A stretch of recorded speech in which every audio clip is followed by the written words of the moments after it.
नमो अरिहन्ताणं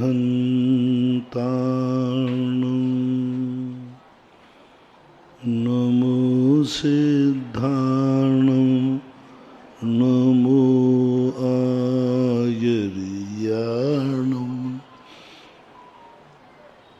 नमो वज्रायाणं नमो लोये सवसावूर्णम।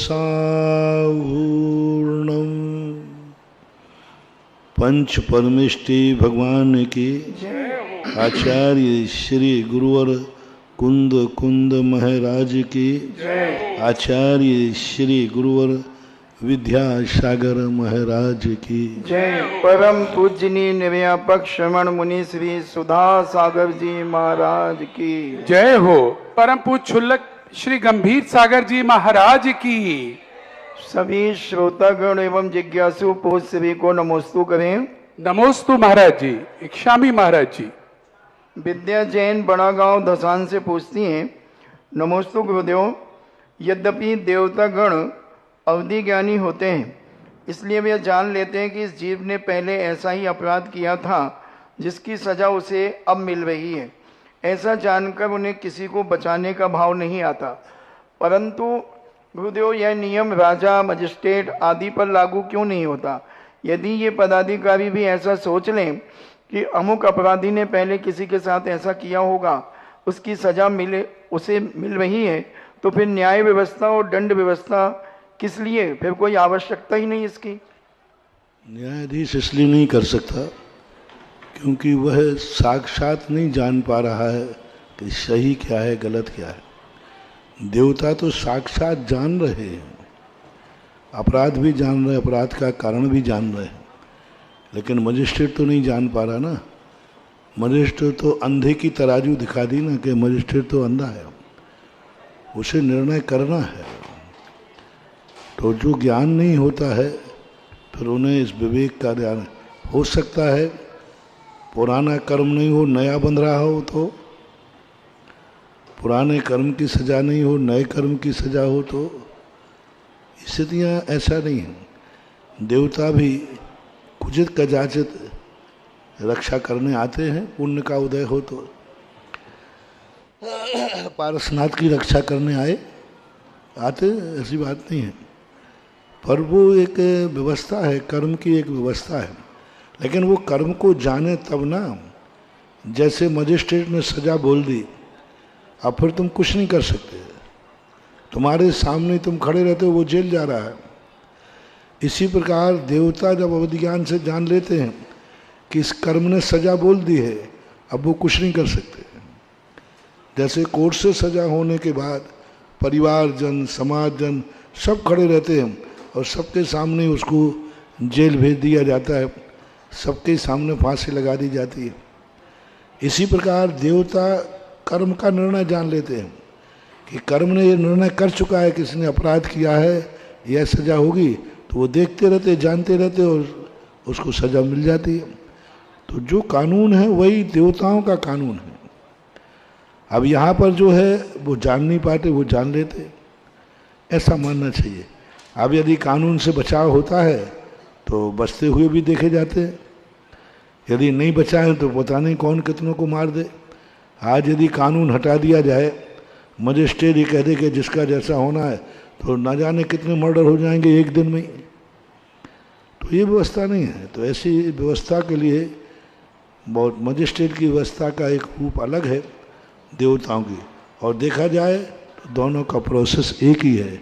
ये अंधा है, वो चक्षु वाले हैं, ऐसा। डॉक्टर मगन जैन आष्टा से पूछते हैं, नमोस्तु महाराज जी।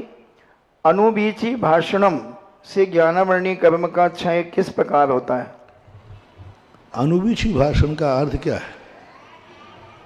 अनुबीची भाषण का अर्थ होता है कि जिस प्रकार के आपको वचन बोलना चाहिए उसी प्रकार के वचनों को आप बोलना।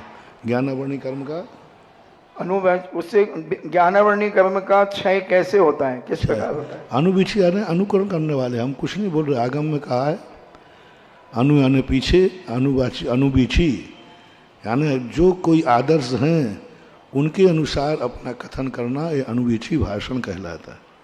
राजीव जैन अमर पाटन से पूछते हैं, नमोस्तु महाराज जी, क्या द्वितीय शुक्ल ध्यान हो सकता है? ध्यान एक समय का नहीं होता या अंतर्मुहूर्त का होता है? ध्यान कभी एक समय का होता ही नहीं। प्रत्येक ध्यान अंतर मुहूर्त का होता है, चाहे केवली भगवान का हो, चाहे 14वें गुण स्थान का हो, चाहे आर्य ध्यान हो, चाहे धर्म ध्यान हो अथवा शुक्ल ध्यान हो। एक बार उपयोग जिस तरफ चला जाता है उसको अंतर मुहूर्त नियम से लगेंगे। अंतर मुहूर्त के पहले छद्मस्त का जो उपयोग है वह परिवर्तित नहीं हो पाता। मीना जैन अनौरा दिल्ली से पूछती हैं, नमोस्तु महाराज जी, जलफल बसु सजी हिम थार, तन मन मोदक धरो गुण गाऊं, भव ददितार, पूजत पाप हरो का अर्थ क्या है? जलफल बसु सजी,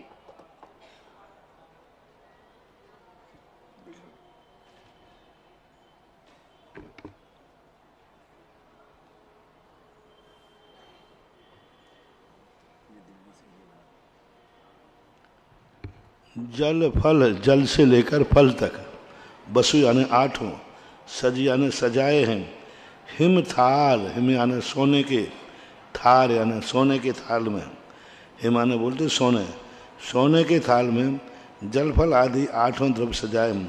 तन मन मोद धरो, जब मैंने सजाए तो उस अष्टद्रव्य का जो थाल सोने का था उसको देखकर तन और मन आनंद को प्राप्त होगा।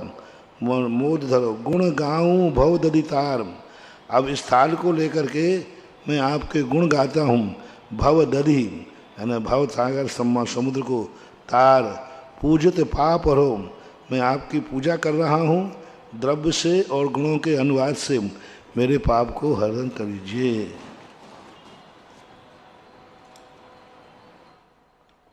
अर्पिता जैन थांदला से पूछती हैं, नमोस्तु गुरुदेव, कुदेव के पाप करने पर कौन रोकता है? कुदेवों की क्या गति होती है?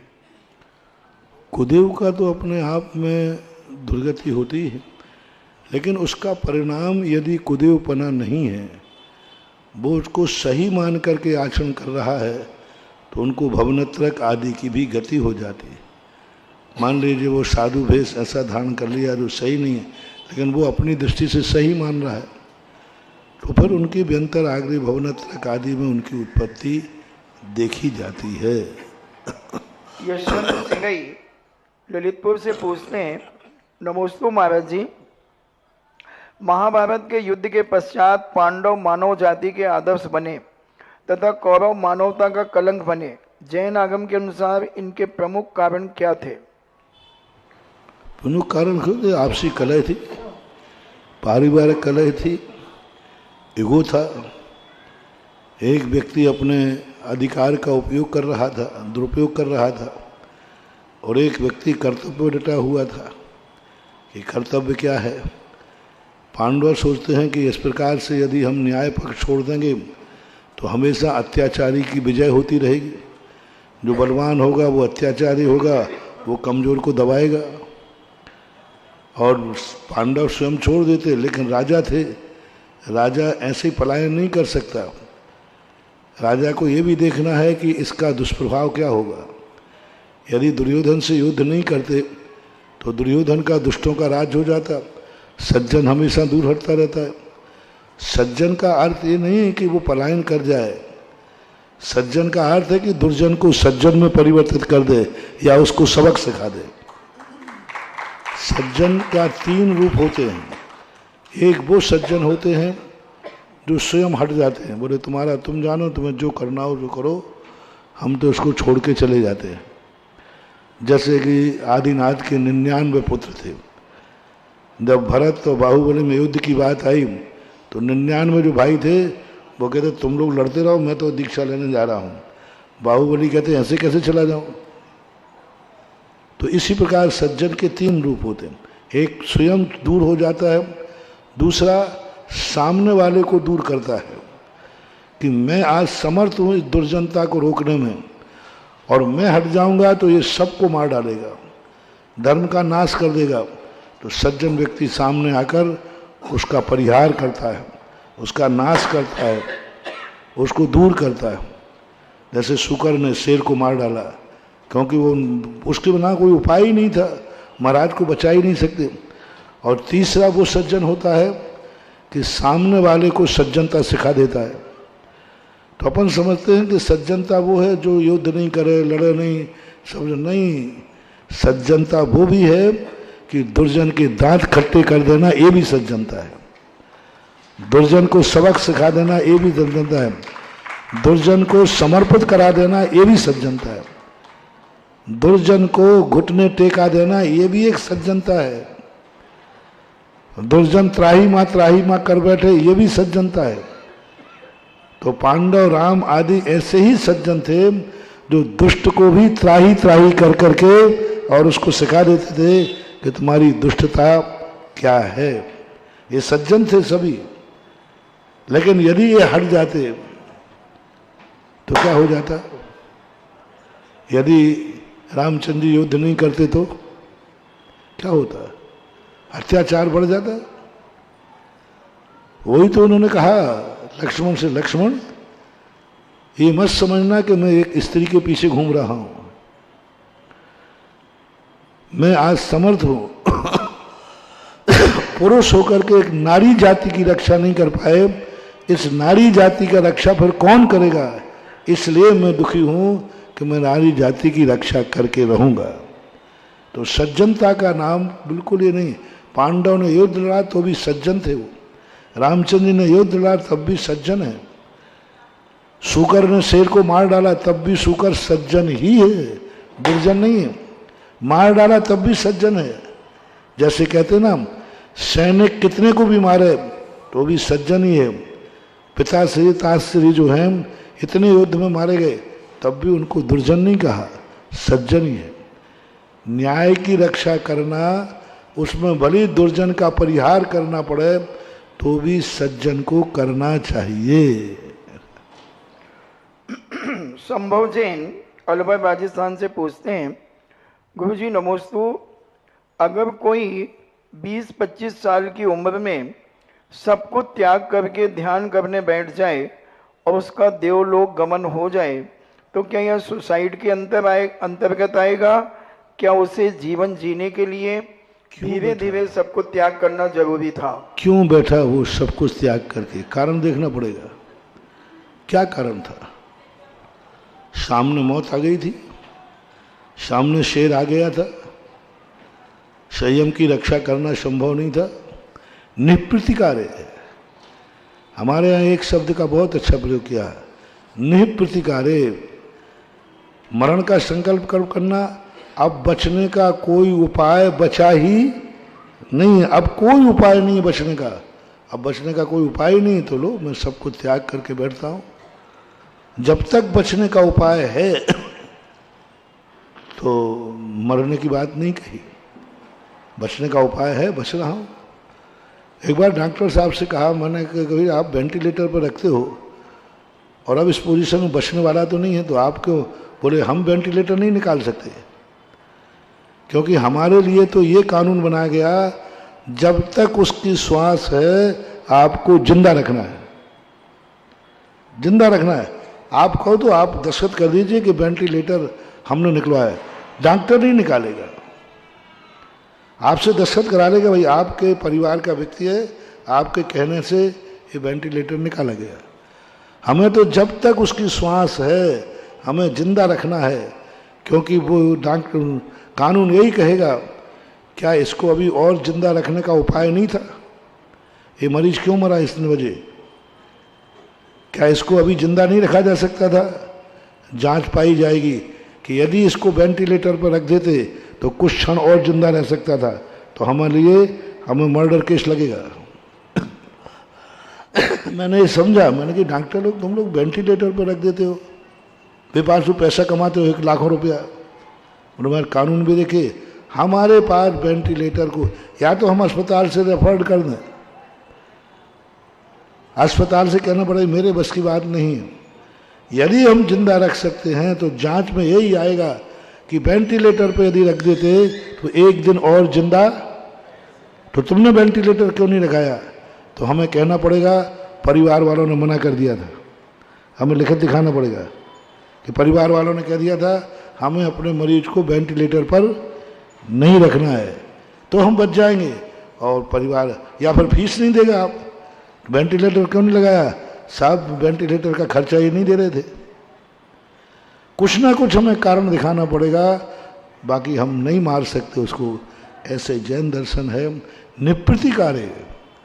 जब कोई उपाय नहीं है तब उपाय है तो बचो, फिर उसके बाद प्रायश्चित होते, आपातकाल के प्रायश्चित होते। समंतभद्द महाराज ने मुनि पद छोड़ा, बाद में प्रायश्चित लेकर पुनः मुनि बने। जैन दर्शन मरो और मरने का नहीं है, जियो और जीने दो का है। किसी को मारना भी है तो किसी को जिंदा रखने के लिए मारना है। बोले क्यों मारा तुमने इसको? बोले माँ को जिंदा रखने के लिए, गर्भ में बच्चा है ना, अब उसको मारना पड़ेगा। तो तुम ये मत कहना कि बच्चे को मारा है, ये कहना मैंने माँ को बचाया। अब माँ को बचाने के लिए बच्चे को मारना पड़ा। जैसे शुकर ने कहा मैंने शेर को नहीं मारा, मैंने महाराज को बचाया है। अब महाराज को बचाने में शेर को मारना पड़ा, तो हमें मारने का दोष नहीं आएगा। ऐसा जैन दर्शन का विवेक है। दिव्या जैन दिन रामपुरा दिल्ली से पूछती हैं, नमोस्तु महाराज जी, जब भगवान के दर्शन करते हैं तो अक्षत पद की प्राप्ति हेतु अक्षत चढ़ाते हैं, और जब साक्षात जिनेन्द्र भगवान होते हैं, तीर्थंकर भगवान होते हैं, तब लोग उस समय क्या चढ़ाते होंगे? उसका कारण क्या होता होगा? क्या समोसवण में भगवान की पूजा भी होती थी? क्यों नहीं होती? पूजा का स्थान बने हुए, अष्टद्रव्य लेके जाते। अक्षत के स्थान पर चावल नहीं चढ़ाते थे, डायमंड चढ़ाते थे, और ये चावल भी चढ़ते थे, सब चढ़ते थे। यही द्रव्य थी हमेशा। पूज्यवर कुंद कुंद भगवान ने भी कृत्रिम चैत्यालयों में इसी का कहा, दिव्येण गंधेण दिव्येण धूवेण दिव्येण अक्षेण दिव्येण पुफेण दिव्येण दीवेण, ये सब का उल्लेख उन्होंने किया है। यही 8 द्रव्यों का वर्णन, चाहे समूषण हो अथवा मंदिर हो अथवा देवता करें, ये 8 द्रव्य अनादि अनंत काल से चलते आए हैं। सुभाष सिंह जैन रोहिणी दिल्ली से पूछते हैं, नमोस्तु महाराज जी, यदि एक व्यक्ति 10 लाक्षण पर्व में एक बार भोजन करे और दोबारा पानी आदि कुछ ना ले और दूसरे ड्राई फ्रूट आदि लें, तो दोनों में कितना फर्क होगा? फर्क तो बराबर बनेगा। उसने शाम को ड्राई फ्रूट आदि लिए हैं, उसके नंबर कम होंगे, बहुत कम हो जाएंगे। एक ने बिल्कुल निराकरण किया, तो वो तो जितना त्याग हुआ है उतना नंबर बढ़ेंगे, और जितना कम किया है उतना नंबर घटेंगे, ये पक्का है। राजेंद्र कुमार जैन अहमदाबाद से पूछते हैं, नमोस्तु महाराज जी, लोग चंद पैसों के लिए झूठ बोल देते हैं, उनका आगे जाकर क्या होगा? सरासर झूठ बोलते हैं और जय जिनेन्द्र करते हैं। मैंने कहा था ना कि जिस प्रकार का कल के दिन कोई उनसे झूठ बोल कर पैसा ले जाएगा, सौगंध करा करके ले जाएगा, बाद में लौटाएगा नहीं, क्योंकि उसने नहीं लौटाया था। कल ही प्रश्न आया था ना कि झूठ बोल के ले गए, तो तुमने भी झूठ बोल करके उससे लिया होगा, तो वो ले गया। और यदि तुमने नहीं लिए थे तो चिंता मत करो, उसको झूठ बोल करके कल तुम्हारा पैसा वापस आ जाएगा। तो ये तो कर्म का एक ऐसी व्यवस्था है, कानून से जैसे कोई व्यक्ति बच नहीं सकता, ऐसे कर्म के सिद्धांत से बच नहीं सकता। बचेगा तो वो कहीं ना कहीं दूसरे रूप में आएगा जरूर। संक्रमण होता है। अंतराय कर्म, जैसे मान लीजिए आहार के अंतराय कर्म डाला हुआ है, अब वो अंतराय कर्म दोपहर में आना है और दोपहर में महाराज अंतराय करेंगे नहीं, तो वो अंतराय दूसरे रूप में बदल जाएगा, अन्य किसी में अंतराय डाल देगा। अब हम मंदिर दर्शन करने जाएंगे, दर्शन नहीं होगा। हम स्वाध्याय करने बैठेंगे, लाइट चली जाएगी।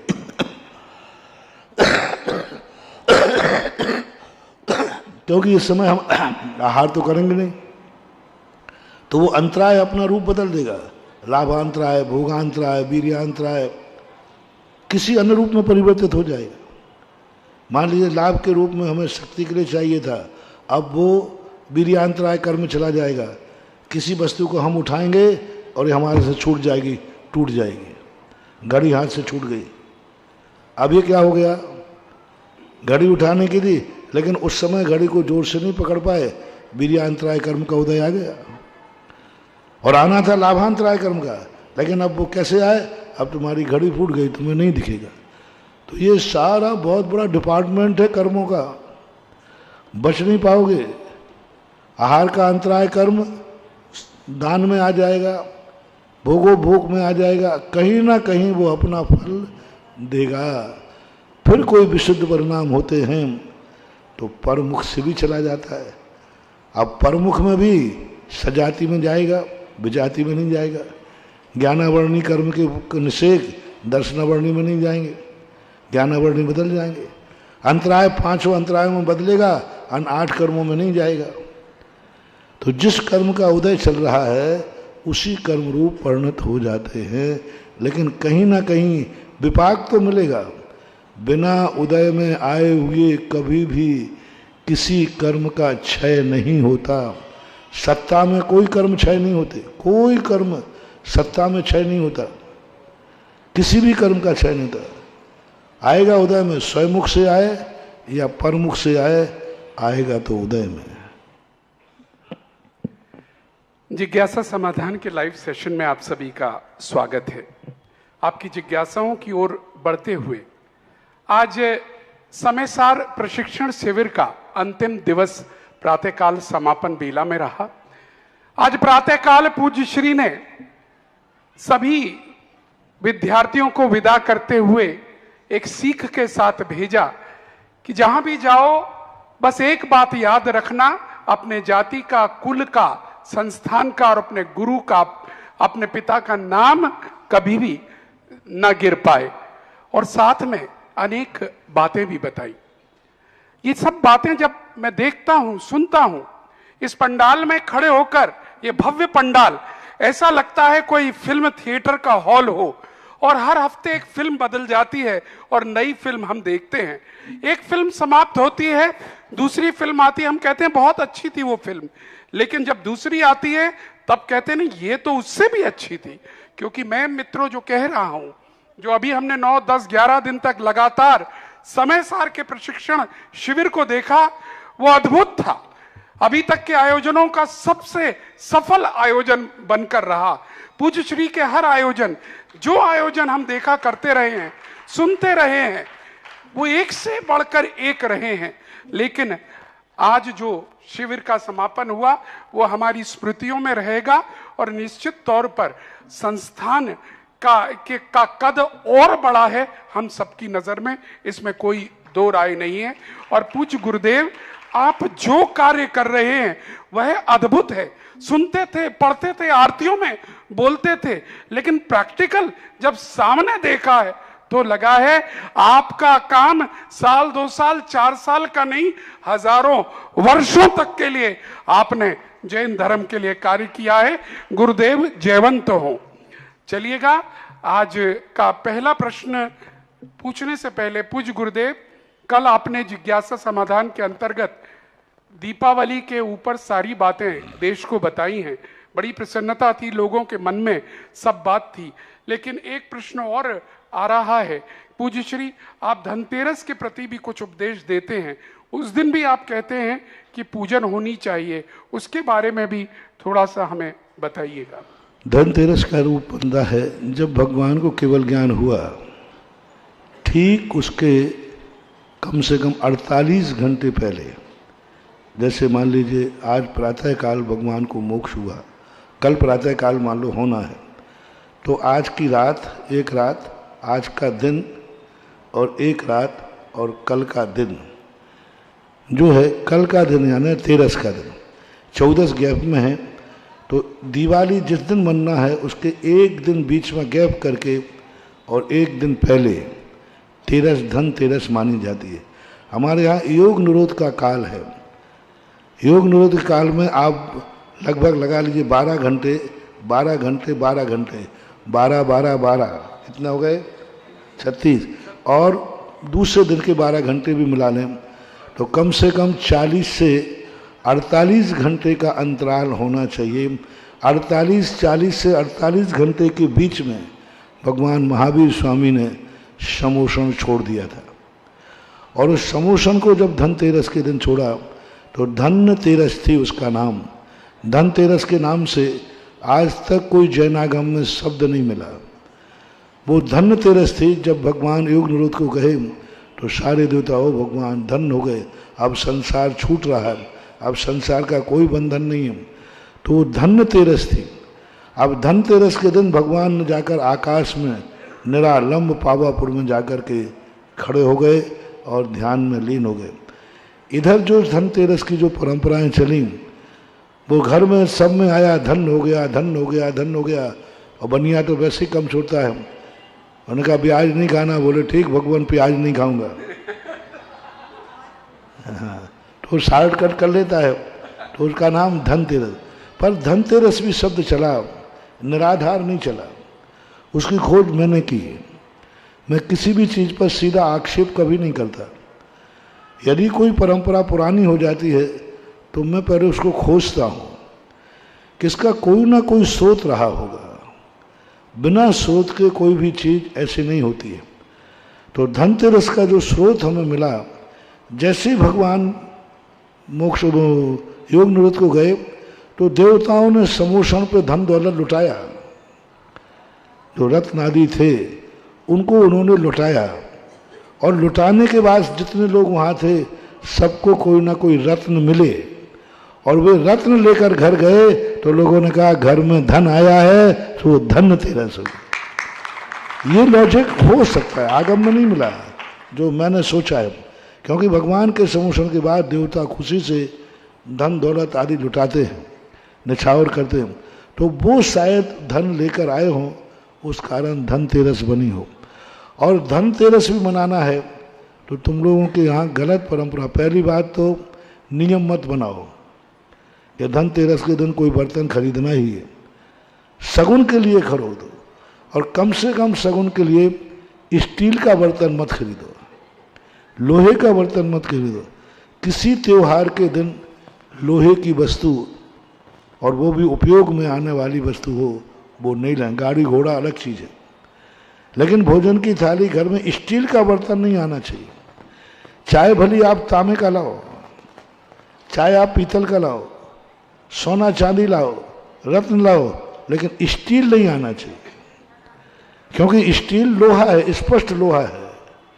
अब लोहे के बर्तन का कोई औचित्य नहीं बनता है, इसलिए इन सब चीज़ों पर। और फिर धनतेरस के दिन जब वहाँ है समोषण के स्थल पर दीप का, कुछ पंडितों ने, एक चर्चा सागर है शायद उसमें कही, उन्होंने कहा जब समोषण का विकृत हुआ तो उस स्थान पर उन्होंने दीप स्थापित किया।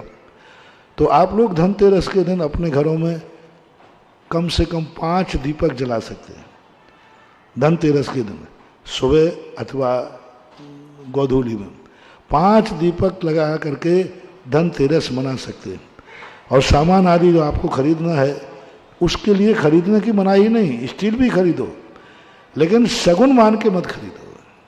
एक सामान आपको खरीदना है कि भाई स्टील लाना है, बर्तन लाना, टंकी लाना, कोई आपत्ति नहीं, लेकिन शगुन मान करके लाओ तो स्टील शगुन के रूप में नहीं आएगा।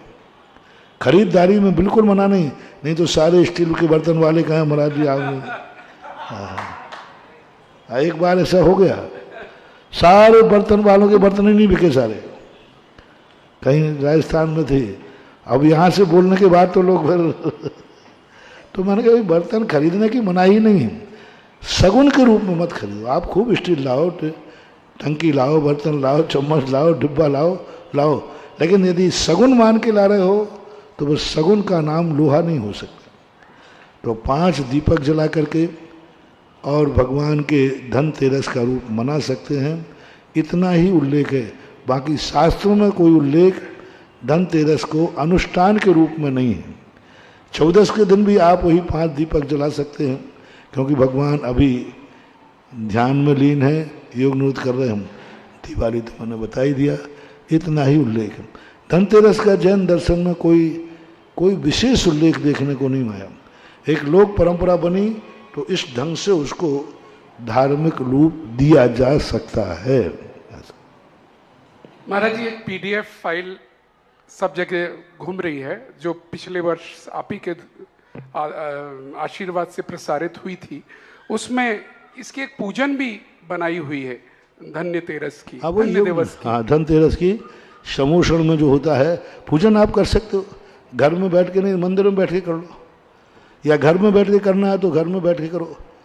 कभी कभी क्या होता है, जब कोई व्यक्ति लोक परंपरा चल जाती है तो लौटाना मुश्किल हो जाए तो उसको धार्मिक रूप दे दिया जाता है, जिससे लोग मिथ्यात्व की तरफ न चले जाएं।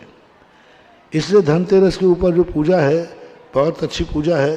भगवान के समोषण का वर्णन है और भगवान कैसे योग निरोध करने गए और पावापुर के ऊपर कैसे स्थित हुए, बहुत अच्छी है वो पूजा। मंदिर में भी कर सकते हैं हम, और घर में करना चाहें तेरस के दिन तो कर सकते हैं। हम दो उपदेश दे रहे हैं। एक तो आगम में लिखा हुआ स्पष्ट उल्लेख, वही एच लिखा है, तो आगम में हमें कहीं देखने को, लेकिन आप लोगों की श्रद्धा है कि नहीं धनतेरस को कुछ नहीं किया तो मन अच्छा नहीं लगता है, तो फिर उसको 5 दीपक जला करके अष्टद्रव्य से अपने घर में पूजा कर लें, अथवा मंदिर में आकर के पूजा कर लें, तो भी धनतेरस का रूप बन जाएगा। चलिए, मैं अब आवाज देना चाहूंगा अनुभव जैन शास्त्री आ जाएं, और उसके बाद तैयार रहेंगी शेफाली जैन फरीदाबाद। गुरुवर के चरणों में कोटि नमोस्तु नमोस्तु नमोस्तु। गुरुवर, मेरी जिज्ञासा है। और एक बात बस दिवाली के संबंध बस इतना है, जैनियों से, हिंदुओं से, सारे जगत से मेरा कहना है, तुम्हें फटाका फोड़ना है मैं मना नहीं करूंगा, पर दिवाली के दिन नहीं, दिवाली के दिन नहीं। सगुन में नहीं, ये अपशगुन है। आप देखना, फटाके वही जाति बनाती है जो जाति दिवाली नहीं मानती है। दिवाली को जो मानते नहीं वही फटाके बनाएंगे, क्योंकि वो जानते हैं इनको फटाके बनाओ जिससे इनका त्यौहार बेकार हो, इनका साल बेकार हो, परिणाम अच्छे नहीं होते। और वो स्वयं नहीं फोड़ते, बना के बैठते हैं, करोड़ों अरबों का व्यापार है, लेकिन वो स्वयं फटाका नहीं फोड़ेंगे क्योंकि वो जानते हैं अपशगुन है। तो बस सारे लोगों से मेरा, चाहे फुलझड़ी भी क्यों ना हो, बारूद के नहीं जलाना, बारूद नहीं जलाना, दीप जलाओ, बाजे बजाओ, नाचो, मिठाइयाँ बांटो, सब करो, लेकिन बारूद नहीं, फटाके नहीं। हिंसा की दृष्टि से तो है ही, लेकिन अपशगुन की दृष्टि से है। दिवाली होते ही सबसे ज़्यादा फटाका फोड़ते नहीं, अपशगुन तो ये, और हिंसा तो है ही। जब फटाके फूटते हम, रात में पक्षियों की हालत देखो। मैंने खुद एक स्थान पर देखा, टोंक है राजस्थान, वहाँ सामने बगीचा है, वहीं शौच के लिए जाया करता था। तो एक दिन पहले भी हम गए, दिवाली के सुबह जब हम शौच को गए, हर पेड़ के नीचे सैकड़ों अंडे, बगीचा था, सैकड़ों अंडे फूटे पड़े। मैंने कहा यहाँ तो एक भी अंडा नहीं था, सैकड़ों अंडे ऐसे बिछे थे पूरे। मैंने कहा ये सब कहाँ से आए, रात भर में कहाँ से आ गए? कुछ नहीं महानुभाव, फटाका जब तुम फोड़ते हो तो पक्षी को लगता है बंदूक चली है, उनका गर्भपात हो जाता है। यानी हजारों लाखों पक्षियों के गर्भपात हुए उस रात में, लाखों पक्षियों के। बहुत बड़ा बगीचा है, पक्षी बड़े, लाखों ऐसे बिछे हुए थे अंडे। और वो भय के कारण अब पूरी रात चलते, एक बंदूक चली, 2 बंदूक। यदि आपको कोई पता चल जाए कि आतंकवादी है और बंदूकें चल रही हैं तो आपके क्या हाल होंगे? आप तो मनुष्य हैं, फिर भी थर थर कांपेंगे। वो तो पक्षी है। तो फटाकों से संगी पंचेंद्रियों की, वो मैंने अपनी आंखों से देखा है और मैं देखकर दंग रह गया। उस दिन मेरा मन में बहुत विकल्प रहा। फिर उसी दिन आकर मैंने प्रवचन दिया कि जाके देख के आओ। लोगों को हमने देखने भेजा कि आप खुद देख के आइए क्या हाल हो रहा है रात में। तो फटाके हिंसा की दृष्टि से और बारूद शगुन की दृष्टि से बिल्कुल नहीं करना। दूसरा सबसे कहना है, दिवाली एक शगुन है। लोग सबसे ज़्यादा उस दिन शराब पीते हैं और एक सबसे बड़ी गंदी आदत है भारत में दिवाली के दिन जुआ खेलने की। सगुन मानते, अरे जुआ पाप है, सगुन कैसे हो गया? जुआ पाप है, सगुन नहीं। दिवाली के दिन लोग सगुन खेलते, कोई नहीं मिले तो परिवार के लोग बैठ जाते, परिवार नहीं मिले तो मियाँ भी बैठ जाते, लेकिन खेलेंगे जरूर। पति पत्नी जुआ खेलते, सगुन मान के खेलते। दिवाली के दीप जलाने के बाद सगुन करते। महानुभाव, कदापि नहीं करना। सबसे ज़्यादा अपशगुन है दिवाली के दिन व्यसन करना, और व्यसन में उसमें भी जुआ खेलना। तो ये जुआ खेलना, नशे आदि करना, कम से कम त्योहार के दिन तो कोई अशुभ कार्य नहीं करना चाहिए। और जरा, ये पूरा देश के लिए संदेश है, सिर्फ जैन समाज के लिए नहीं है, क्योंकि ये जिज्ञासा समाधान मित्रों केवल जैन समाज नहीं देख रही है, सब समाज के लोग इस जिज्ञासा समाधान को देखते हैं और बड़ी रुचि के साथ देखते हैं। और आज पूज्य श्री ने जो बात कही है, जिन बातों को हमने शगुन बना लिया है, वो सबसे बड़े अपशगुन है। हमें अक्सर ये कहा जाता है, हमारे मित्र लोग कहते हैं दीपावली पूजन के बाद पटाखे चलाना जरूरी है, हमारे यहाँ शगुन कहते हैं। लाके रखे जाते थे, बचपन की बातें बता रहा हूं, ये अपशगुन था और शगुन बनाकर लोगों ने प्रस्तुत किया। और जो दूसरी बात कही है, घरों में ये परंपरा जैन घरों में तो कम है, लेकिन अन्य घरों में जहां पर जुआ और शराब के प्रचलन इस त्योहार के साथ जुड़ गए हैं, वो सबके लिए पूज्य गुरुदेव संदेश दे रहे हैं। अगर अपना वर्ष खूबसूरत चाहते हैं तो ये सब चीजों के साथ कभी अपने वर्ष की शुभारंभ ना करें। और पुलिस वालों को निर्देश है कि अभी तक तो तुम जुआ वालों को माफ करोगे, इनको सब मालूम है, बस मेरा जुआ दिवाली के दिन किसी जुआड़ी को माफ नहीं करना, उस दिन तो जरूर पकड़ना। एक बार बहुत पहले की घटना है, शायद हो सकता है 88-89 की घटना हो। मुगावली में चतुर्मास था, पहला चतुर्मास था पूज्यवर के चरणों से अलग होकर के, और उस चतुर्मास में एक थानेदार थे, वहाँ थाना था, तो वो प्रवचन सुनते थे, तो हम दे रहे थे, तो मैंने उनको लक्ष्य करके मैंने कही, महाराज आप जुआ नहीं खेल, बोले मुझे वो तो खेलेंगे, तो मैंने कहा आप खेलने नहीं दोगे? बोले महाराज जी क्यों बाल बच्चों को पेट में लात मारते हो? वो जुआ खेलते, हमारे बच्चों की मिठाई की फटाके का इंतजाम हो जाता है, किसी से 100, किसी से 500, किसी से 1000, उनको सब मालूम रहता है। मैंने कहा वो इंतजाम मैं कराऊंगा। देखना मैं बहुत कैसी कैसी रिक्स ले लेता हूँ। हमने कहा महाराज जी बाल बच्चों के लिए फटाका, खाने की मिठाई, अगर थोड़े कपड़े लत्ते आ जाते थे, उससे ऊपरी कमाई हो जाती है अपना। मैंने कहा वो कमाई मैं कराऊंगा, और इतनी कमाई कराऊंगा जो तुमने ज़िंदगी में कभी नहीं की होगी। पर तुम एक नियम ले लो कि कल किसी को जुआ नहीं खेलने दोगे। अब वो तो मेरे से प्रभावित है, उनका गुरु आज्ञा को कौन टालेगा, उन्होंने ले लिया। और मैंने कहा जितने तुम पकड़े जाओ सारे जुओं पे छापे मारना, वहाँ जो माल मिले वो सब तुम्हारा है, तो माल तो मिलेगा ही। अब वैसे जुआ खेलने वाला 1000 रुपया देगा और जुआ खेलने के लिए 10,000 लाया, वो सब माल तुम्हारा। और फिर उसके बाद उनको छोड़ना मत, उनको सीधे थाने ले जाना, और थाने ले जा करके उनके घरों को सूचना देना। अब उनके घर वाले तुम्हें छुड़ाए आएंगे, उनमें जैनी और पड़े तो उसको और नहीं छोड़ना, जैनी को। और उन घर वाले आएंगे, फिर उनसे घर वालों से कहना साहब एक एक मरीज एक के 10,000, वो 10,000 तुम्हें देंगे। और यदि बड़ा और चाहिए कमाई तो कहना साहब 10,000 में तो नहीं छूटेगा। और कल हम इनको सब जुआड़ियों का जुलूस निकालेंगे,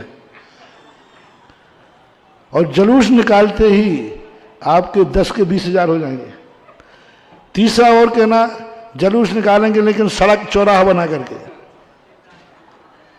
चौराहा नहीं, इधर से बाल काट दिए इधर से काट दिए, तो 10 के 30 हो जाएंगे। और ज़्यादा चाहिए हो तो सारे को जुलूस निकाल करके हम महाराज जी के दर्शन कराएंगे, फिर देखो कितना पैसा आता है। तुम रिश्वत भी लेते हो, एक पाप करते हो और पाप की छूट देते हो। अरे तुम ले करके कम से कम पाप से तो बचाओ, तुम 2 पाप कर रहे हो, रिश्वत भी ले रहे हो और उधर पाप भी करने दे रहे हो। कम से कम एक पाप मत होने दो, तुम्हें चाहिए है तो ले लो। और उस दिन हुआ यही, मजा आ गया। सबके लोग रात भर घरों में दिवाली नहीं, सब थाने में थे। तो पुलिस वालों से भी कहना है, त्योहारों के दिन कम से कम इस प्रकार के अपराधों को सहवासी मत दो, मत छोड़ो। दिवाली के दिन तो कहीं जुआ खिलता है, माफ़ ही नहीं करना उसको, नशे को माफ़ नहीं करना, और दिन की बात तुम्हारी मर्जी पड़े। तो ऐसा होता है तो शुभ दिवाली, मंगल दिवाली है।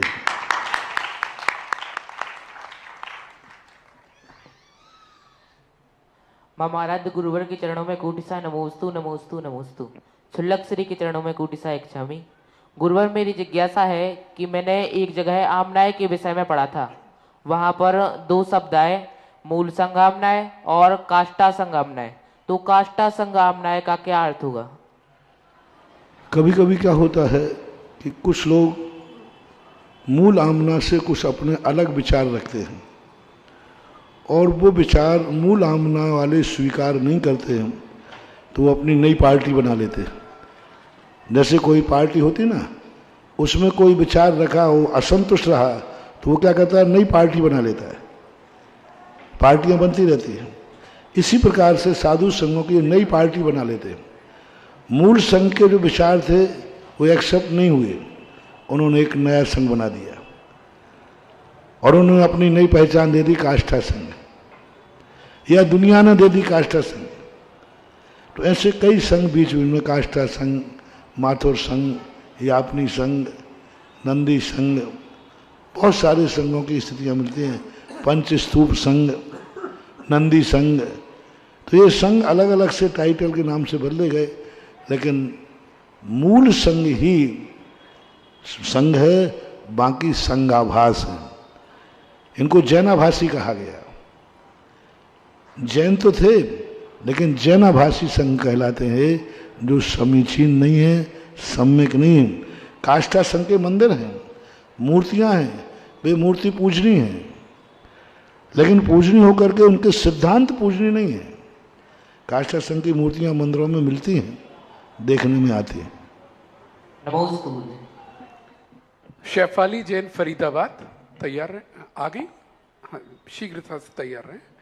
और इसके बाद अभिषेक जैन शास्त्री। नमोस्तु महाराज जी, मेरी जिज्ञासा यह है, पार्श्वनाथ भगवान के ऊपर जो फण होता है, बहुत वर्ष पहले पूज्य आचार्य महाराज के साथ में एक खुरई के पार पठारी गांव है।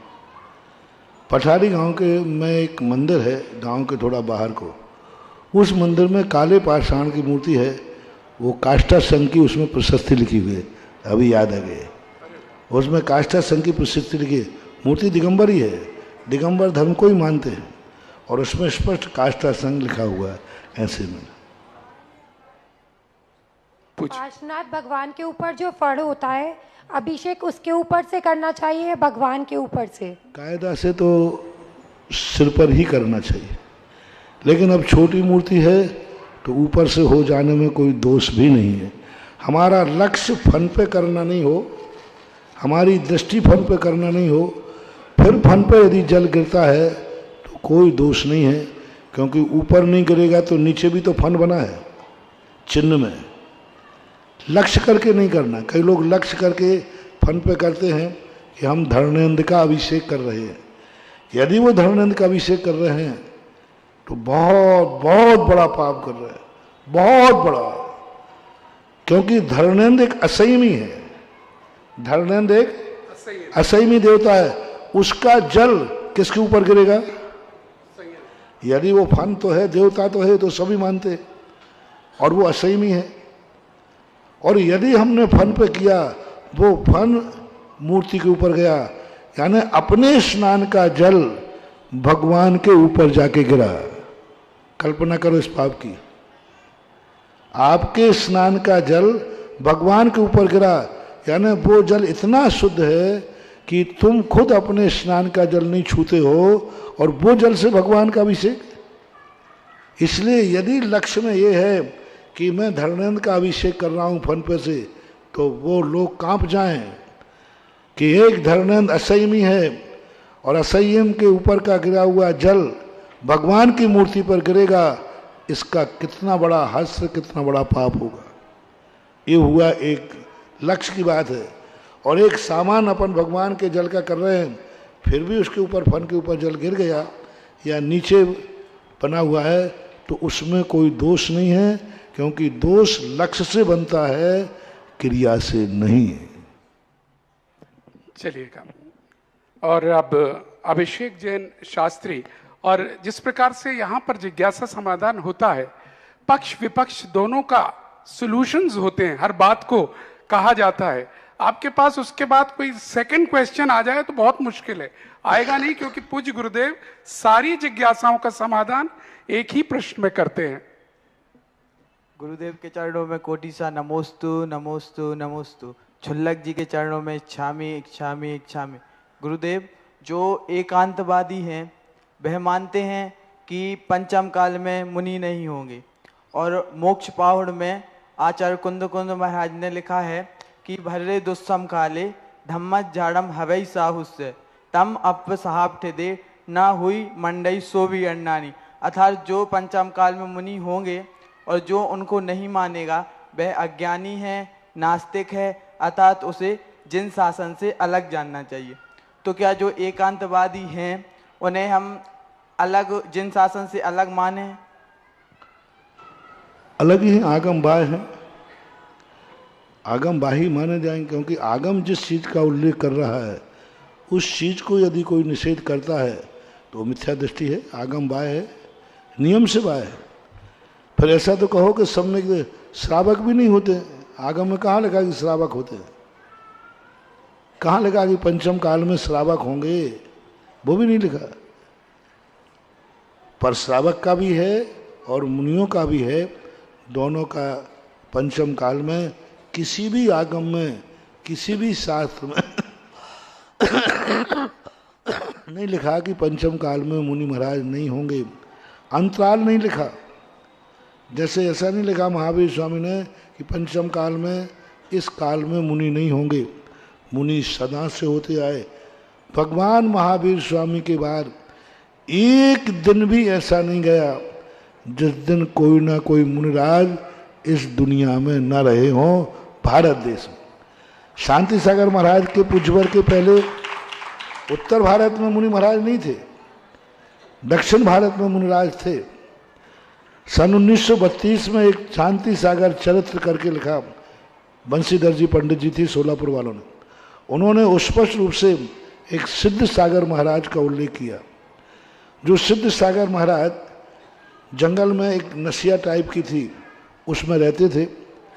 शांति सागर महाराज जिस समय बचपन में थे, उनको कंधे पे बैठाल करके, एक बैन गंगा नदी पड़ती है, उनको कंधे पे बैठाल के लाते थे, और जब वो यहाँ आते थे एक वस्त्र को आवरण कर लेते थे, ऐसा चारों तरफ से घेर, वो पहनते नहीं थे, चारों तरफ आप लोग चारों तरफ से पकड़ के खड़े हो जाते थे, और वो नगर में जाकर के 8 दिन में 1 दिन हार लेते थे, और जाकर के उनकी हार सरिया पर्दे के अंदर होती थी, और वो तुरंत जाकर के मंदिर में चले जाते थे। तो उन महाराजों का उल्लेख मिलता है। तो ऐसी स्थिति में ठीक है, शीतलाचार था, राजा की परिस्थिति के अनुसार मुनि व्रत में थोड़ा सा दोष लगता है। ऐसी परिस्थितियों के लिए तो कहा गया पुलाक, बकुश, कुशील, नरग्रंथ, स्नातक। तो पुलाक के रूप में मुनिराज थे, हैं, रहेंगे। जो ऐसा नहीं मानते हैं वो सहज उपन्नम रूपम दट्टूणम जो नमन्य मत्सर्य सो संजम परिवन्नो मिच्छा इट्ठी हवई जीव। पूज्यवर कुंद कुंद भगवान ने स्पष्ट कहा, पंचम काल में यथाजात मुद्रा को देखकर जो मात्सर्य भाव से नहीं मानता है वह नियम से मिथ्या दृष्टि ही है। ये वचन कुंद कुंद स्वामी का है। अभिषेक जैन शास्त्री, बहुत बहुत धन्यवाद। बहुत सुंदर प्रश्न आपने यहाँ पर किया। ऐसी बातें आते रहना चाहिए हम सबके सामने भी। और साधना जैन भोपाल, और इसके बाद तैयार रहें चरणों में नमोस्तु सौरभ जैन नमोस्तु, शास्त्री। नमोस्तु। क्षुल्लक श्री के चरणों में नमोस्तु नमोस्तु। महाराज श्री, मेरा प्रश्न है कि नारायण और प्रतिनारायण नियम से नरक क्यों जाते हैं? अब उनका पूर्व भाव का नियोग है। ये लोग क्या है, पूर्व भाव में एक ऐसा कर्म बांध लेते हैं जिसे जैन आगम में निदान कहते हैं, तो उनका पूर्व भाव में तय हो जाता है। ये सारे अपने धर्म की साधना को, धर्म के लिए ये क्या करते हैं कि संसार के लिए समर्पित करते हैं। जिसके बल पर वो मोक्ष प्राप्त कर सकते हैं, उसके बल पर कहते हैं मैंने जिंदगी में जो तपस्या की है उसके बदले मुझे संसार का वैभव मिले, 3 खंड का राज मिले। तो निदान एक भाव पहले से ही उनका निश्चित हो जाता है कि इनको वैभव तो मिलेगा, लेकिन ये वैभव उनको सदगति से वंचित कर देगा। मम गुरुदेव के चरणों में कोटिशा तिरुवार नमोस्तु नमोस्तु नमोस्तु। महाराज श्री, जो सिद्ध भगवान की मूर्ति होती है वह तो अशरीरी होती है, लेकिन महाराज श्री कहीं कहीं पर अरिहंत अवस्था की भी मूर्ति विराजमान रहती है। तो महाराज श्री, दोनों मूर्तियों में से कौन सी सर्वश्रेष्ठ होती है? और महाराज श्री, कहीं कहीं पर भी जो अरिहंत अवस्था में सिद्ध भगवान की मूर्ति होती है उस पर लोग बाग अभिषेक भी करते हैं, तो करना चाहिए कि नहीं? अरहंत अवस्था की सिद्ध भगवान कैसे? जिस तरह अरिहंत भगवान की प्रतिमा होती है ना, उसी तरह विराजमान रहती है। मतलब जो प्रतिमा ऐसी ही होना चाहिए। प्रतिष्ठा पाठों में इस पर उल्लेख है, शास्त्रों में भी उल्लेख है। सिद्ध भगवान और अनंत भगवान की मूर्ति में कोई अंतर नहीं होता, बराबर ऐसी होगी, पूरे आकार वाली होगी। बस फर्क इतना होगा, उसमें अष्टप्रातिहारी नहीं होंगे, नख और केस नहीं होते, बस श्रीवत्स का चिन्ह नहीं होता। बाकी पूरी यथावत मूर्ति होती है सिद्ध भगवान की। उसका अभिषेक करने में कोई बाधा नहीं, क्योंकि अरहंत भगवान का भी अभिषेक नहीं होता जीवित में, लेकिन प्रतिमाभिषेक है। पूज्यवर यतिवे सब आचार्य महाराज ने त्रिलोक परिणति में अकृत्रिम चैत्यालयों में अरहंत और सिद्ध भगवान के अभिषेक का उल्लेख किया कि अरहंत और सिद्ध भगवान की अकृत्रिम मूर्तियाँ जो हैं उनका अभिषेक।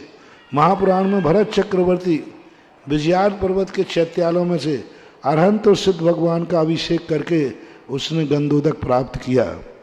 ये जो निराकार वाले सिद्ध भगवान हैं ये ठीक नहीं है, ये आगम सम्मत नहीं है, इनका कोई शास्त्र में उल्लेख नहीं। पंडित जी 1232 में एक पंडित हुए हैं, पंडित आसाधर जी, उन्होंने समझाने के लिए कहा था कि सिद्ध भगवान कैसे होते हैं, जैसे बीच में मनुष्य की आकृति निकाल दी जाए ऐसे सिद्ध भगवान का स्वरूप होता है। उन्होंने स्वरूप बताया था, लोगों ने मूर्ति विराजमान करना शुरू कर दी। बालिक वो निराकार वाली मूर्ति मंदिर में नहीं बैठना चाहिए, वो है ही नहीं, जो सिद्ध भगवान है वो तो है ही नहीं, तो वो मूर्ति ठीक नहीं है, वो गिनती में नहीं आती, उसकी प्रतिष्ठा नहीं होती, उस पर कोई सूर्य मंत्र नहीं होता। मूर्ति दोनों बराबर एक सी बनना चाहिए, उसमें चिन्ह नहीं होगा, नक्केश नहीं होंगे, अष्टप्रातिहारी नहीं होंगे, बस इतना ही अंतर होना चाहिए। बहुत ही महत्वपूर्ण बात है सिद्ध प्रतिमा के हिसाब से।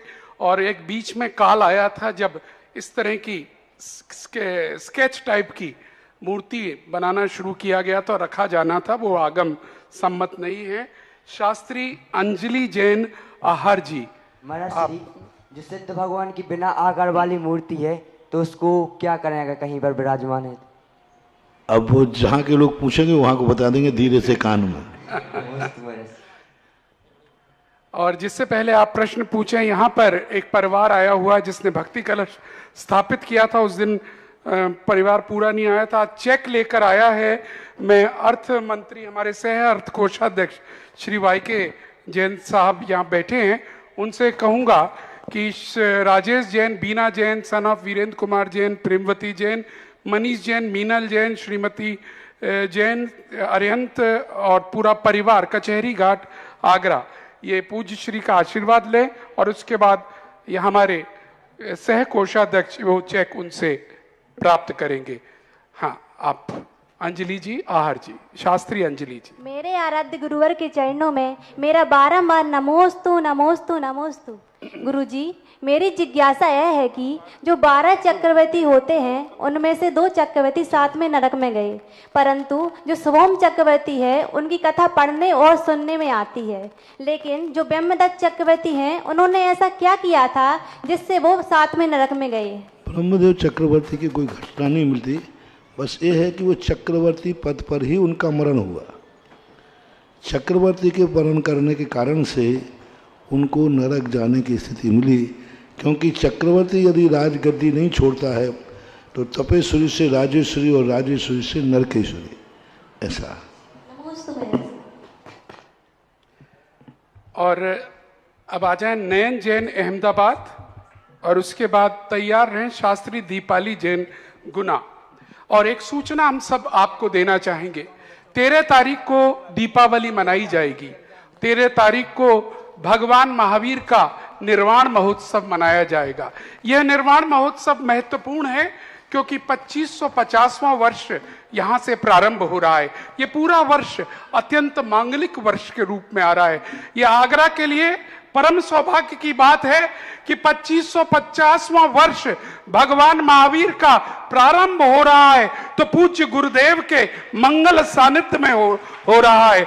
ऐसे पावन अवसर पर कौन नहीं चाहेगा कि भगवान महावीर का निर्वाण लाडू पूज्य गुरुदेव के मंगल सानिध्य में यहां पर आकर चढ़ाए। हम सबको आमंत्रित करते हैं, इस आगरा नगर के सभी लोगों को और बाहर से भी जो भक्त आ सकते हों, तो पूज्य गुरुदेव के मंगल सानिध्य में भगवान महावीर का 2550वां वर्ष का निर्वाण महोत्सव प्रारंभ करने का सुअवसर आप यहां पर प्राप्त कीजिएगा। यहां पर कई लाडू चढ़ेंगे। सबसे विशाल लाडू जो होगा 250.50 kg का, क्योंकि 2550वां वर्ष है, तो इस तरह की सब सीरीज रखी है, वो बोली के द्वारा होगा। इसके बाद 25 किलो 50 ग्राम का होगा, वो 25,550 रुपए की राशि का होगा। थोड़े से लाडू उसमें रहेंगे। इसके अलावा 2 किलो 50 ग्राम का भी रहेगा, और उसका वो केवल 2550 रुपए की राशि का रहेगा। आप सबसे अनुरोध है, अपने अपने राशि के लाडू अगर बुक कराना चाहें तो जो जिनवाणी चैनल पर हमारा हेल्पलाइन नंबर चल रहा है, उस हेल्पलाइन नंबर पर आप सभी बुक करा सकते हैं, और जिनकी भी बुकिंग प्राप्त हो जाएंगी सबके लिए यहाँ पूजन की व्यवस्था। ये भी घोषित कर दें, सभी मंदिरों के लाडू लोग 7:45 के पहले चढ़ा लें। 8 बजे के बाद का लाडू यहाँ चढ़ेगा सभी मंदिरों का। बिल्कुल, पूज्य गुरुदेव ने जो कहा है, सभी मंदिरों के लिए सूचना है। आगरा नगर के सभी मंदिर 7:45 बजे तक अपने निर्वाण लाडू पूरे करके सब लोग यहां पर 8 बजे तक आ जाएं, और उसके बाद यहां कार्यक्रम होगा, और सब मिलकर 2550वें वर्ष का शुभारंभ पूज्य गुरुदेव के बहुत मांगलिक मुहूर्त होगा, बहुत ही मांगलिक। यह आगरा नगर का सौभाग्य है, जीवन भर याद रहेगा कि भगवान महावीर का 2550वां निर्वाण महोत्सव वर्ष में हमने अगर निर्वाण लाडू चढ़ाया तो किनको? महामुनि महामुनि महामुनि सुधा सागर जी महाराज के मंगल सानिध्य में चढ़ाया। तो आप लोग तैयार रहिएगा, इस बार की दीपावली ऐतिहासिक दीपावली होगी। और जिन लोगों ने मंगल कलशों की स्थापना की है, चातुर्मास कलशों की स्थापना करी है, कोई भी चाहे करोड़ों से लेकर लाख रुपए तक की, सबको मौका मिलेगा अगर उसी दिन आना चाहें। निर्वाण लाडू कार्यक्रम के बाद 10 बजे के बाद वो अपने अपने मंगल कलश ले जाकर अपने घरों में ले जा सकेंगे, और घर की पूजन जैसा कल बताया गया था मध्याह्न 1 बजे के बाद प्रारंभ होगी। और सब अपने लाडू उसी, देखो आगरा वाले का तो मेरा कहना है कि जितने कलश हैं आगरा वाले तो सुबह ही कलश ले जाए, जिससे शाम की दिवाली आपके लिए लक्ष्मीदायक हो, सुख समृद्धिदायक हो। लेकिन ध्यान रखना, कलश के उधार कलश नहीं ले जाना। सभी कलश वाले अपनी निछावर राशि, इसलिए नहीं कि मैं पैसा उगा रहा हूँ, इसलिए कि उधार ले जाओगे तो तुम्हारा साल भर भी उधारी में निकलेगा। और जो दान दे करके, दिवाली के दिन का दान दे करके, और जो बिल्कुल ही गरीब हों। अमीरों को तो कायदा से, जो अमीर लोग हैं उनको तो उधार करना ही नहीं चाहिए, उनको तो इस हाथ दीजिए।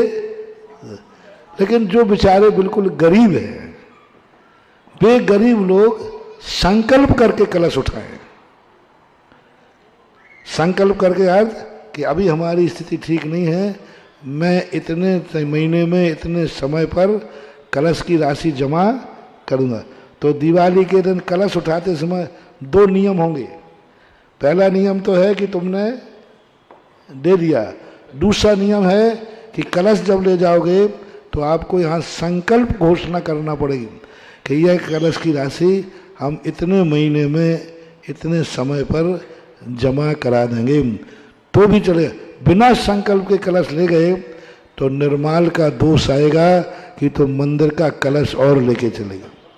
ये 2 नियम बोल दो, नियम, या तो राशि जमा और या संकल्प आपको यहाँ लेना पड़ेगा। संकल्प कहना पड़ेगा श्रीफल चढ़ा के कि यह राशि हम इतने समय के बाद दे पाएंगे किस्तों में, जो गरीब लोग हैं उनके लिए। देखिएगा, बिल्कुल क्लियर कर दिया गया है। उस दिन आपने, जिन लोगों ने जमा करा रखी है राशि, अपनी रसीद लेकर आएंगे, सुविधा रहेगी। हमारे कार्यालय से आपको फॉर्म मिलेगा और सीधे आपको कलश थमा दिया जाएगा। और जिन्होंने अगर पूरी राशि नहीं जमा करी है, जैसा पूज्य गुरुदेव बता रहे हैं, या कोई दिक्कत आ रही है, तो एक संकल्प पत्र कार्यालय में ही दिया जाएगा। वो संकल्प पत्र आपको भरना होगा और श्रीफल आपको ही लेके आना पड़ेगा। संकल्प पत्र तो हमारे कार्यालय में दे दीजिएगा कि हम 15 दिन बाद, 1 महीने बाद, बस 1.5 महीने बाद, 2 महीने बाद ये राशि जो भी रह गई है जमा करा देंगे और श्रीफल पूज्य गुरुदेव के समक्ष या भगवान के समक्ष आपको चढ़ाना होगा। तो बस सब बातें क्लियर हैं, बस तैयार हो जाइएगा ऐतिहासिक दीपावली मनाने के लिए। प्रश्न। पितृतुल्य गुरुदेव के चरणों में त्रिवार नमोस्तु नमोस्तु नमोस्तु। छुल्लक जी के चरणों में त्रिवार इच्छामि इच्छामि इच्छामि। गुरुदेव, आजकल सांस्कृतिक कार्यक्रम में और नाटक आदि में मुनिराजों का, दिगंबर मुनियों का पात्र बनाए जाते हैं और वो जो पात्र बनते हैं वो दिगंबर मुनि की तरह वो एक्टिंग करते हैं, तो क्या वह सही है? नहीं करना चाहिए।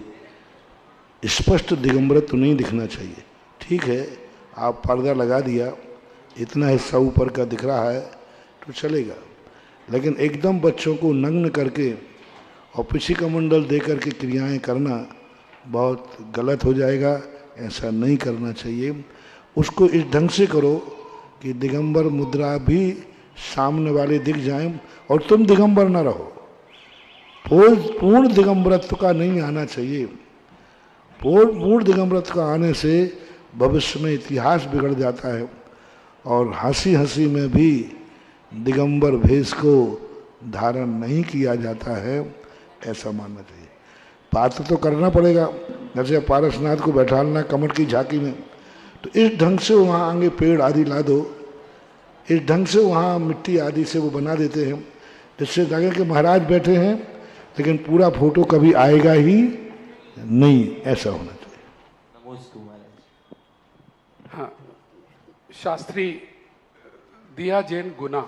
हाँ, दीपा है, दीपा जी। हाँ, पूज्य गुरुदेव के चरणों में बारंबार नमोस्तु नमोस्तु नमोस्तु। छुल्लक श्री के चरणों में इक्षामि इक्षामि इक्षामि।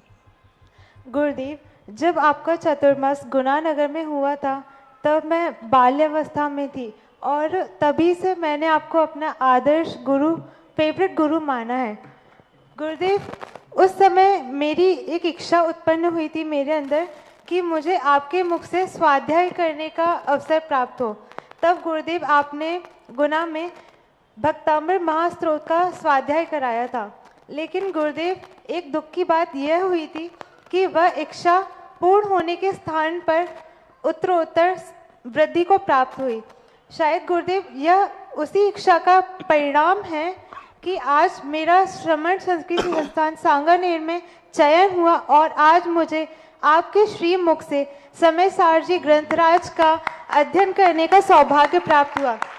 तो गुरुदेव, मेरी जिज्ञासा यह है कि हमारे जो भाव होते हैं, हमारे जो परिणाम होते हैं, वह कर्म बंध और कर्म उदय को कैसे प्रभावित करते हैं? कृपया समाधान करें। कर्मों की सारी व्यवस्था भावों के ऊपर ही आश्रित है। बंध भी भावों से है, आश्रव भी भावों से है, शंबर भी भावों से है, निर्जरा भी भावों से है, उदीर्णा, अपकर्षण, उत्कर्षण सब भावों से है। और भावना ऐसी है, जाकी रही भावना जैसी, सो देखी मूरत तिन तैसी। जैसी अपन भावना करते हैं वैसा ही परिणमन भी हो जाता है। सच्ची भावना होती है तो फलीभूत भी होती है। ऐसा तो कर्मों का सारी व्यवस्था भावों के ऊपर ही आश्रित होती है। चलिएगा, समय कहता है जिज्ञासा समाधान को यहीं पर समाप्त करना होगा, लेकिन अब आरती का समय है। आरती के कौन मुख्य पुण्यार्जक बनकर आएंगे जिन्हें सौभाग्य मिलेगा यहाँ पर मुख्य मंच पर आरती करने का? 11,111 रुपये। जिनके भी भाव हों कृपया अपने भावों को अर्पण करें, हाथ खड़ा कर दें। 11,111 रुपये। जो भी आरती करने का मुख्य मंच से आरती करने के इच्छुक हों कृपया शीघ्रता से अपने भावों को अर्पण करें। 11,111 रुपये। 11,111 रुपये। शीघ्रता से भाव बनाएं। और हाँ, जिनके भी भाव हो रहे हो कृपया हाथ खड़ा कर दें। लगता है सब दीपावली की तैयारियों में लगे हुए हैं, कोई बात नहीं है। आज हमारी कमेटी के सारे लोगों से अनुरोध करूंगा, आप सब लोग मिलकर आज आरती, मुख्य आरती आप ही सब लोग करेंगे। आइएगा, सभी जो ऊपर बैठे हैं कमेटी के लोग यहाँ पर आ जाएं। चलें, आदरणीय पीएल बेनाड़ा साहब उधर ही हैं, आप भी ऊपर आ जाएं। और भी अगर हमारे कमेटी के लोग हों, सत्येंद्र जी ऊपर आ जाएं, पीएल बेनाड़ा जी, हाँ, अरे वाह, हाँ बिल्कुल, हाँ, आ जाए। सारे हमारे कमेटी के लोग, कार्यकर्ता, जो भी लोग हैं जिनका हम नाम भी नहीं ले पाते हैं, वो सारे लोग हमसे आ जाएं प्लीज। हेलो, चलो कह देंगे, आरती प्रारंभ करें। मनोज जी ऊपर आ जाए।